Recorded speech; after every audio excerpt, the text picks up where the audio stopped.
back. On the line with us, our buddy Phil Ittner, the veteran war correspondent based out of Kyiv, Ukraine, and host of the brilliant podcast On the Edge. You can also find his video blog over on YouTube. Just look for Philip Ittner, Philipittner, on Blue Sky, and on X, it's backwards, Ittner Philip. But easy enough to find. Phil, welcome back to the program. What's the... I understand you guys have been under some, by you guys, I mean all of Ukraine, I suppose, under massive assault in the last few days. Is that right? Yeah, I mean, even I think it was 2 nights ago, it was regarded as the third heaviest attack in the entire war. It's all, throughout Ukraine, east, west, north, south, all of it coming under intense drone, cruise missiles, all these other different types of munitions that they use. And they've been striking civilian facilities predominantly, if not overwhelmingly.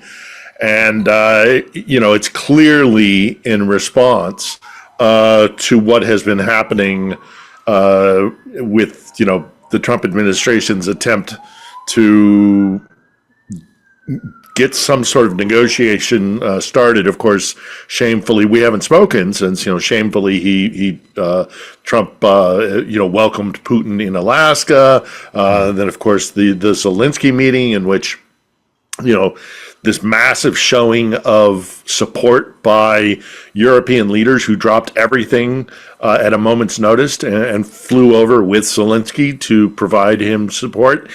And then, of course, Trump himself talking about what he thinks he can or cannot achieve, what he can or cannot negotiate.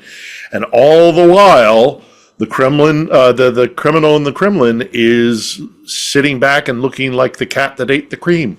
Yeah. Yeah, and in many ways he is. I mean, he's got Trump dancing to his tune, and we're still not shipping weapons to Ukraine, as far as I can tell. Yeah.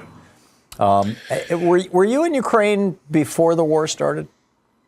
I've been coming to Ukraine for 25 years. My first visit here was when Pope John Paul II, historically, for the first time in centuries, a Catholic Pope stepped foot on Ukrainian soil, and that's interesting. Back in 2001. Yeah, he's the only pope that I've personally met. But the reason I was asking is there was a Ukrainian leader who we're aging ourselves, Tom. We're aging ourselves. Yeah, that was 99, I think, when I met the Pope. But anyway, there was a Ukrainian leader for a few years that Paul Manafort helped put into office. It wasn't Petro Poroshenko. It was the guy before him, right? It was the guy before. Was a Putin. Yeah, Yanukovych, Viktor Yanukovych. Right. Yeah. He's the one that was. He was selected by the Kremlin. He was a Kremlin stooge. Manafort worked with him as an advisor. Manafort was working for him as an advisor when he instructed his security forces to open fire on protesters on Maidan Square in 2014.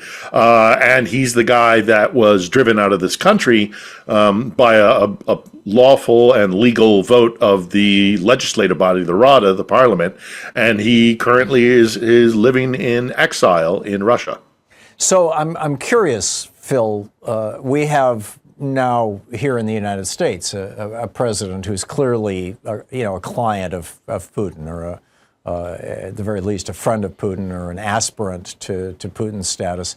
And at the very worst, somebody who's being actively blackmailed, controlled, regulated, owned, fill in the blank by Putin. What lessons can America learn about rejecting Russian-based neo-fascism from the experience of Ukraine, which successfully turned back, a Russian stooge? Well, first and foremost, people power. Take to the streets. Get out there and express your dissatisfaction with your government. Sadly, what happened on Maidan in 2014, it turned bloody, and nobody wants to see that on the streets of America.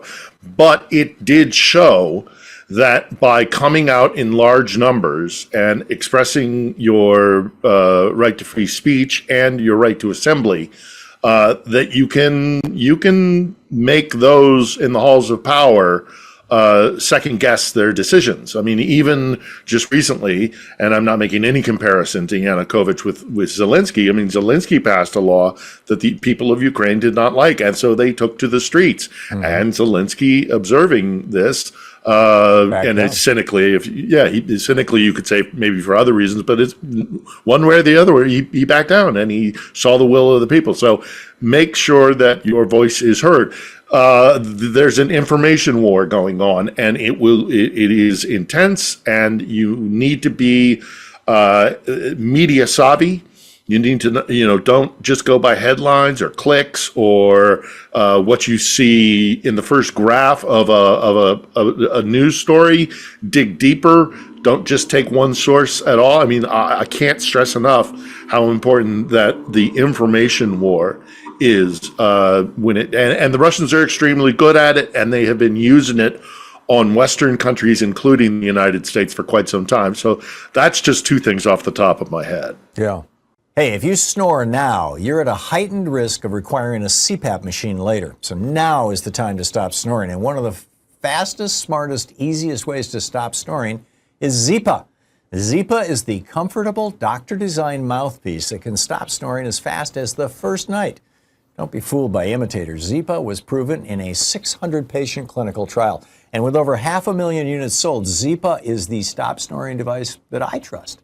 No more being nudged awake for snoring. No more sleeping in separate rooms. No more feeling tired and foggy all day due to lack of sleep. Look, this may be your last best chance to solve your snoring problem now or face having to wear a CPAP mask later. Zypa, that's Happy Z spelled backwards. I want you to try it with my special discount. Get 20% off and free shipping. Visit zyppah.com and use the promo code SNORE. Again, that's promo code SNORE at zyppah.com. Well, thank you for that. I've been wanting to ask you that for some time. Putin has, Trump seems to have believed up until a couple of days ago, maybe, that he was actually going to organize a peace meeting with Putin and Zelensky, and he was going to win the Nobel Peace Prize for this, and he's going to be, Jimmy Carter at Camp David and all that kind of stuff. Obviously, Putin doesn't want to have anything to do with this. What's your sense of how this is playing out right now? It sure seems to me that Putin has just played Trump like a chump. He's leading Trump around by his nose, 100%. I've heard for so many Ukrainians recently in the last few days, it's just like, well, I mean, yeah, we've kind of seen this for a long time. He parrots the Kremlin all the time. He has the same worldview as Putin. Putin does this kind of thing. He does destabilize and infiltrate, people's politics, sovereign countries' politics. Why should we think that we're invulnerable to that? So he is definitely listening to Putin more than he is listening to our allies. He's looking at Putin as a fellow traveler in the sense of like, let's all divide the world up into spheres of power. And, Ukraine is clearly a colony of Moscow. So, to heck with their sovereignty.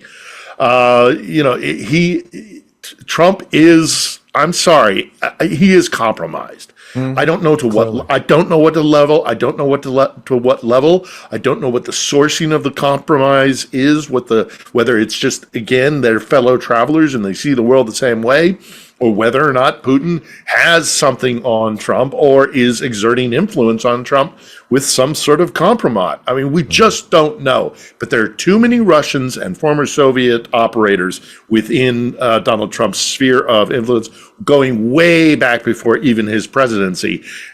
There's something up here, and it's deeply, deeply disturbing. Well, there have been allegations for a long time. Craig Unger yes. and rightfully so. Others have pointed out his relationship with the Russian mob and, using real estate, allegedly using real estate to launder, stolen money out of Russia and stuff like that. And when American banks wouldn't lend to him, he went to Deutsche Bank, which was widely known and regarded as the Kremlin's laundromat. It stinks. There's too much there. Where there's smoke, there's fire. Yeah. Russia is now threatening to seize more land in Ukraine, and with all of these attacks, and I'm not hearing about successful pushback. Is the war turning against Ukraine? No, I don't think so. There has been some successful pushback, and the advances that the Russians are making are pretty minor. And also, by the way, they're using a new technique where they can push forward using small squads, and they try to push as far in as they can, but then trying to hold it. That doesn't seem they're as successful at that as a proper incursion would amount to. But you also have to keep in mind this is a 6-mile advance that we're talking. The biggest incursion that we've seen in the last week, 10 days, is a 6-mile advance into areas that aren't strategically important. Now, having said that, if they keep going at this pace, they might be able to get into a position where almost like the Ukrainians have a ring of cities, which they are kind of calling their fortress line cities. But the problem with that is the potential for like a Maginot Line. For those of you who studied your World War II history, if you can sweep around the Maginot Line and get in behind, and there's some concern in Ukraine about that happening.